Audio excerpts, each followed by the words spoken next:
اور اپنی ساری مشکلیں تو مشکل کشا پہ چھوڑ دے۔ الہان محمد یوسف احمد صاحب تشریف فرما، جن کا ہر کلام کا 5واں شعر اہل بیت اطہار کی محبت میں ہوتا ہے، تو کہا اپنی ساری مشکلیں تو مشکل کشا پہ چھوڑ دے، کھائیں گے کیا تیرے بچے یہ خدا پہ چھوڑ دے۔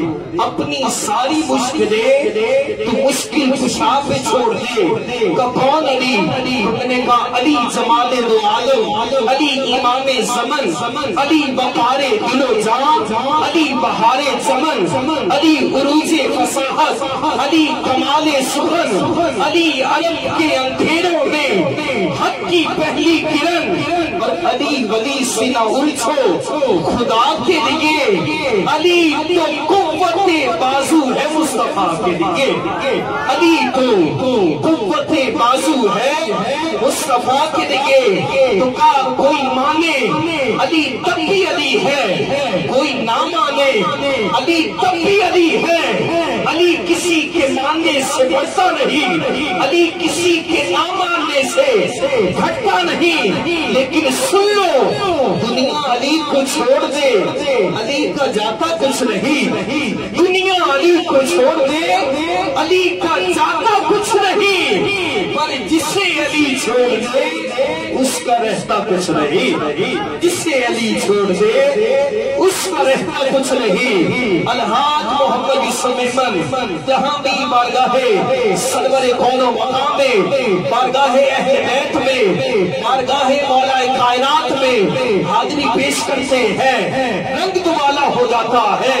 وہ کیوں میں نے کہا اس لیے کہ فولاد کا دل پتھر کا جگر سب پارا پارا ہوتا ہے، فولاد کا دل پتھر کا جگر سب پارا پارا ہوتا ہے۔ جب نام علی کا لیتے ہیں میدان ہمارا ہوتا ہے۔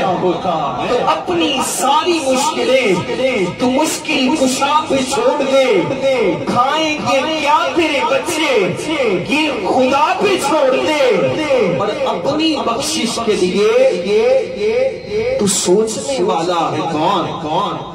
اپنی بخشش کے لیے تو سوچنے والا ہے کون؟